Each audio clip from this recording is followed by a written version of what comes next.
You have read Meditations. You have the quotes saved on your phone. You know what the dichotomy of control means. You have journaled. You have practiced negative visualization. You have trained yourself to stay calm when everything around you is falling apart. By every measure, you are doing the work. And yet, when you look at your bank account, nothing has fundamentally changed. Not the way you thought it would. Not the way 2,000 years of philosophy promised it could. So you start to wonder, maybe you are not disciplined enough. Maybe you are not consistent enough. Maybe there is something about you that just does not respond to this the way other people do. Here is what nobody in the Stoicism content space will tell you. The problem is not you. The problem is what you were taught Stoicism actually is.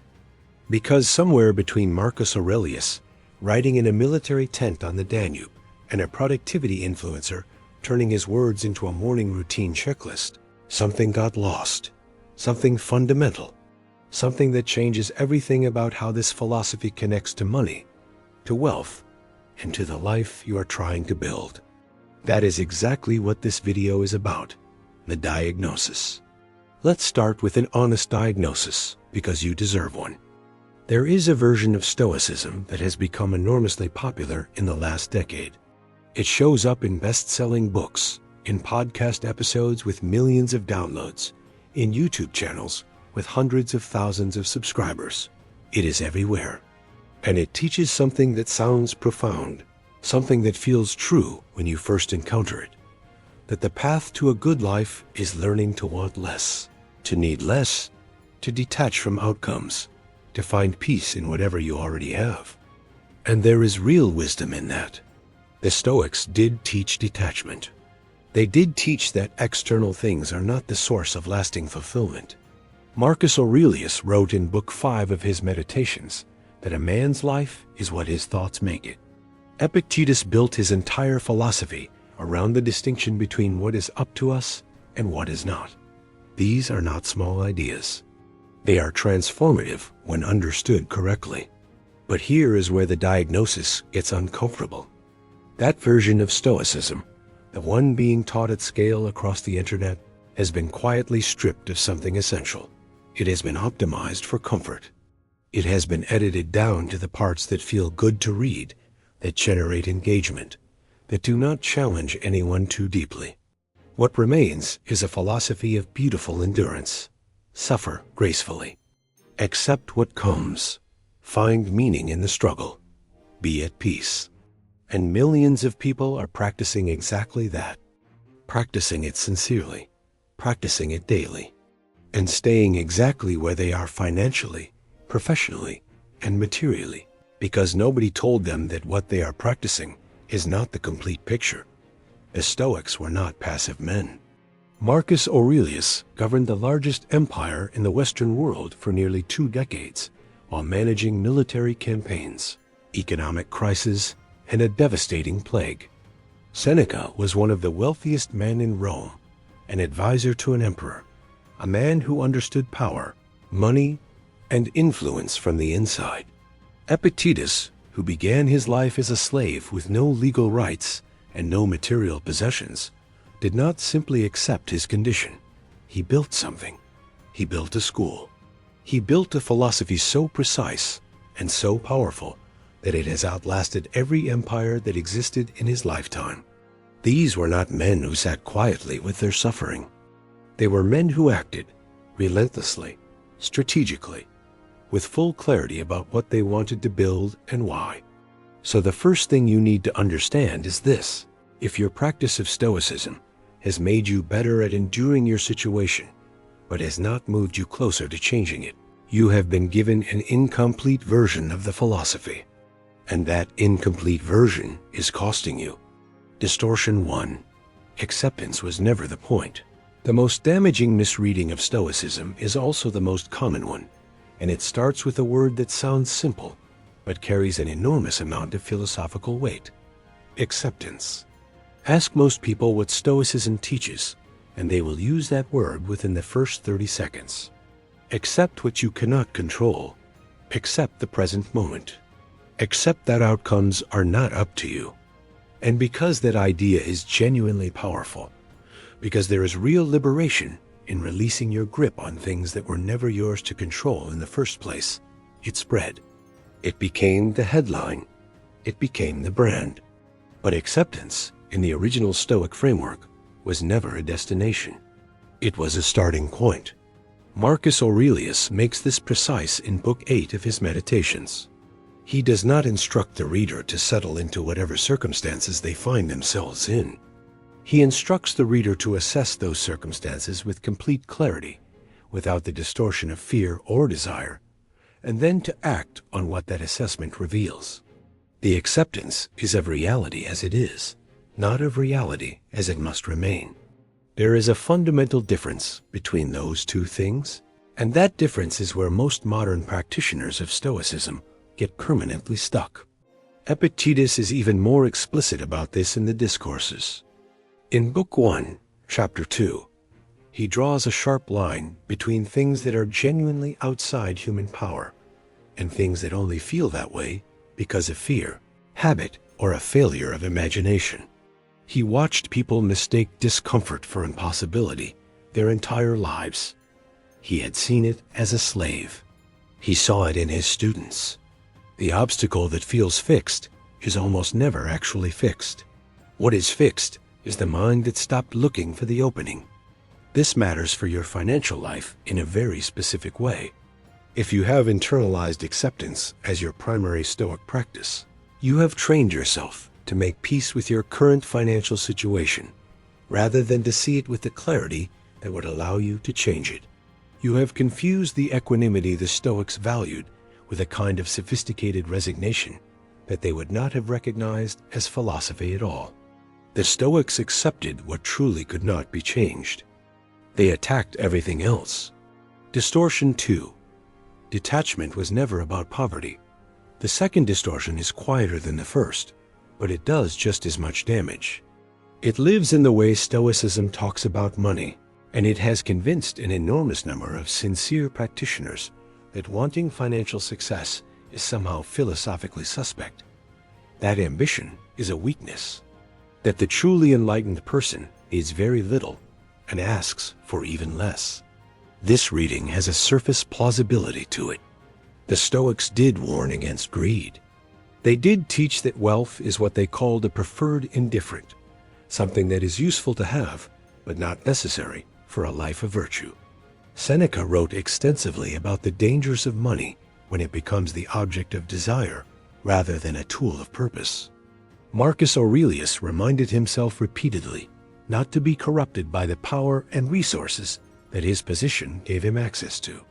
But read those same texts one layer deeper, and something entirely different emerges. Seneca, the man who wrote some of the most powerful warnings about the seduction of wealth, died with an estate that would be worth hundreds of millions of dollars in today's terms. He did not see any contradiction in that. In Letter 2 of his Letters on Ethics, he makes his position explicit. It is not the possession of wealth that corrupts a man. It is the dependence on it. The Stoic relationship with money was never about having less. It was about needing less while building more. Those are not the same thing, and collapsing that distinction has cost an entire generation of Stoicism practitioners their financial ambition. Marcus Aurelius governed an empire with an economy larger than anything the ancient world had previously seen. He managed taxation, trade routes, military funding, and the financial infrastructure of 30 to 40 million people. He was not indifferent to money. He was indifferent to what money could do to his character if he let it. That is a completely different philosophical position, and it is one that gives you full permission to pursue wealth aggressively, provided your character remains the thing you protect most fiercely. Epictetus made the same point from the opposite direction. A man who had owned nothing understood precisely what resources could make possible. In the Discourses, he never instructs his students to avoid material success. He instructs them to pursue it without allowing its absence or presence to dictate the quality of their inner life. The goal was freedom. And Epictetus knew better than almost anyone in the ancient world that poverty is not freedom. Poverty is just a different kind of prison. If your practice of Stoicism has made you philosophically comfortable with staying broke, it has not made you a better Stoic. It has handed you a sophisticated excuse to stop building. Distortion 3. Inner discipline. Without outer action is just suffering. The third distortion is the most subtle of the three, and in many ways the most painful, because it tends to trap the most dedicated practitioners. The people who have done the most work. The ones who have genuinely built extraordinary inner discipline through their Stoic practice and are still waiting for that discipline to translate into something visible in their external life. Here is what happened to them, and possibly to you. Somewhere in the transmission of Stoic ideas, from ancient texts to modern content, the relationship between inner discipline and outer action got severed. The inner work became the product. The journaling, the negative visualization, the morning routine, the emotional regulation. These stopped being tools in service of something larger and became the practice itself. The means became the end. And a philosophy that was designed to prepare a person for extraordinary action in the world got quietly converted into a very refined system for feeling better about not taking it. This is not what the Stoics built. Marcus Aurelius wrote the Meditations as a private document. It was never intended for publication. It was a tool he used to prepare himself each day for the demands of governing an empire, managing generals, adjudicating disputes, and making decisions that affected the lives of millions of people. Every entry in that journal was in direct service of action. The discipline was the preparation. The empire was the point. Seneca addressed this directly in letter 1 of his Letters on Ethics, in a passage that should be required reading for anyone who has ever used Stoicism as a reason to stay still. He opens with a command that is almost aggressive in its urgency. Reclaim your time. Not as an abstract spiritual practice, but because time is the only resource that cannot be recovered once spent, and spending it without building something of consequence is the one waste the Stoics considered genuinely unforgivable. Epictetus taught his students philosophy not so they could think more clearly about their circumstances, but so they could change them. His school was not a retreat from the world. It was a preparation for full engagement with it. In Book 1, Chapter 4 of the Discourses, he is explicit that progress in philosophy must be measured by its effects on how a person lives, decides, and acts, not by how much they have read or how peaceful they feel. Inner discipline that produces no outer change is not Stoic practice. It is, in the precise language of Epictetus, a performance of philosophy rather than the practice of it. And performances, no matter how convincing, do not build wealth. What the texts actually say, now that the three distortions are on the table, it is time to go back to the source. Not to the quotes that circulate on social media, not to the chapter summaries or the productivity frameworks built on top of ancient ideas, to the actual texts. Because what the Stoics wrote about wealth, action, and the relationship between philosophy and material life is significantly more demanding and significantly more useful than anything the modern content economy has built from their words. Start with Seneca, because Seneca is the most direct. In letter 1 of his Letters on Ethics, he does not open with comfort. He opens with an accounting. He asks the reader to look honestly at how their time is being spent, who is claiming it without permission, and what is being built with what remains. The implication is unambiguous. A life examined through Stoic principles should produce visible results.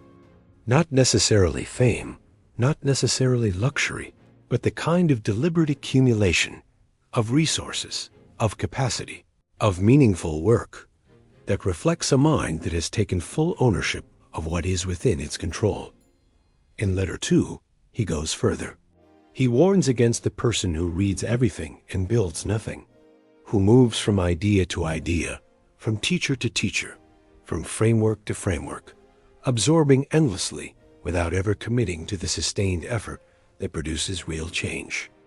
This is not a warning about intellectual curiosity.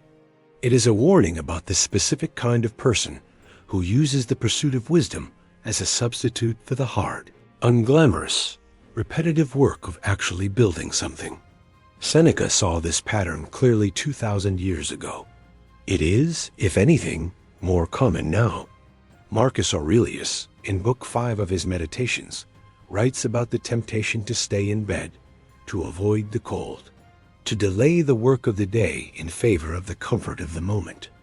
And then he asks himself a question that cuts through every sophisticated excuse a disciplined mind can construct. What are you here for? Not in a grand philosophical sense.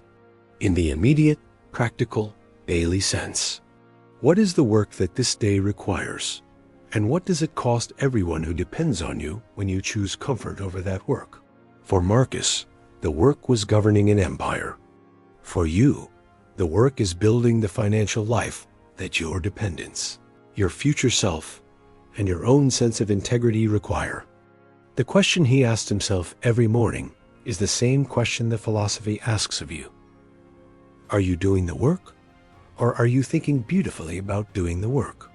Epictetus, in Book 1, Chapter 1 of the Discourses, establishes the foundational principle that everything else in Stoic philosophy rests on. There are things within our power and things that are not. What is within our power, he says, is our judgment, our impulse, our desire, our decision. And then he makes a move that modern interpretations almost always miss. He does not say, focus only on the inner and release the outer. He says, use your mastery of the inner to act more precisely, more consistently, and more effectively on the outer. The dichotomy of control was never an instruction to stop reaching. It was an instruction to reach without flinching, without self-deception, and without wasting energy on outcomes that genuinely lie outside human influence. The texts, read in full, describe a philosophy of extraordinary ambition held inside extraordinary discipline. Not ambition instead of discipline. Not discipline instead of ambition. Both simultaneously, because the Stoics understood that one without the other produces either chaos or stagnation, and neither builds anything worth having. The correction. So what does it actually look like to practice Stoicism correctly, in the context of your financial life, starting from where you are right now? It starts with a single honest question that the philosophy has always required, but that modern interpretations have quietly made optional. Not what do I need to accept, and not what do I need to release. The question is this: what am I actually building, and is my daily practice in direct service of that, or has it become a substitute for it? This is not a comfortable question. It is not supposed to be. The Stoics were not in the business of comfort. They were in the business of clarity. And clarity, applied honestly to most people's relationship with Stoicism and money, reveals something that takes real courage to sit with: that the practice has become the destination, that the discipline has become decorative, that somewhere along the way, getting better at enduring the financial situation replaced the commitment to changing it. The correction the philosophy actually offers is not a new morning routine. It is not a different journaling prompt or a more rigorous reading schedule. It is a fundamental reorientation of what your Stoic practice is in service of. And that reorientation has three components, each drawn directly from the source. The first is what Seneca calls the reclamation of time. Go through your week with the same honest accounting he describes in Letter 1. Not to feel guilty about how time has been spent, but to see with complete clarity how much of it is genuinely in your control, and how much of that controlled time is currently directed toward building something of material consequence. Most people who do this exercise honestly discover that the gap between available time and productively deployed time is significantly larger than they believed. That gap is where wealth gets built or doesn't. The second is what Epictetus identifies in the Discourses as the precise use of judgment. Every financial decision you face, every career move, every investment, every negotiation contains a clear division between what is within your power and what is not. The Stoic practice here is not detachment from the outcome. It is the disciplined application of your best judgment to every factor that is actually within your influence, executed without the distortion of fear, ego, or the need for immediate validation. This is not passive. It is the most demanding form of active engagement with your financial life that exists, because it requires you to act fully while releasing the parts of the result that were never yours to control. The third is what Marcus Aurelius returns to again and again in the Meditations: the daily reckoning. Not the grand vision, not the long-term plan, though both of those matter. The daily question of whether today's actions are consistent with what you are trying to build. Whether the decisions of this specific day, this specific hour, are moving you toward the financial life you have committed to or quietly away from it. Marcus governed an empire one day at a time, not because he lacked vision, but because he understood that vision without daily execution is indistinguishable from fantasy. These three practices, the reclamation of time, the precise use of judgment, and the daily reckoning, are not additions to your existing Stoic practice. They are what your existing Stoic practice was always supposed to be producing. If they have been absent, that is not a failure of your character. It is a failure of the instruction you received. And now that you can see the distinction clearly, the philosophy gives you exactly one directive: correct course, and do not waste another day performing wisdom you are not yet living. That is the Stoicism that built empires. That is the version that was always meant to build yours.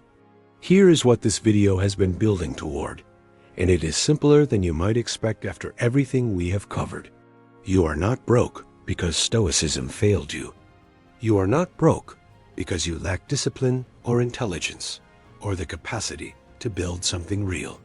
You are broke or closer to broke than you want to be because you were handed a version of one of the most powerful philosophies in human history that had been carefully edited down to the parts that are easiest to consume and hardest to act on.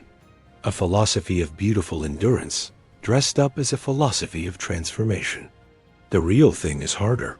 It asks more of you. It does not let you use inner peace as a reason to avoid outer change. It does not let you mistake equanimity for ambition, or journaling for strategy, or reading Marcus Aurelius for living like him. It demands that your practice produce something visible in the world, because that is what every man this philosophy actually built demanded of himself. You now have the correction. You have the source. You have the three distortions identified with enough precision that you will recognize them the next time they show up in your thinking, which they will, because they are deeply ingrained, and the content ecosystem keeps reinforcing them every single day. What you do with that is, as Epictetus would say, entirely up to you. And that, in the end, is the whole point. If this video gave you something real, share it with someone who is practicing Stoicism and still wondering why nothing has changed. They need this correction too. Subscribe to the Stoic Compound for new videos every Monday, Wednesday, and Friday. And leave a comment below with one thing in your Stoic practice that you are going to put in direct service of building something this week. I read every single one. The Stoic Compound, where philosophy meets prosperity.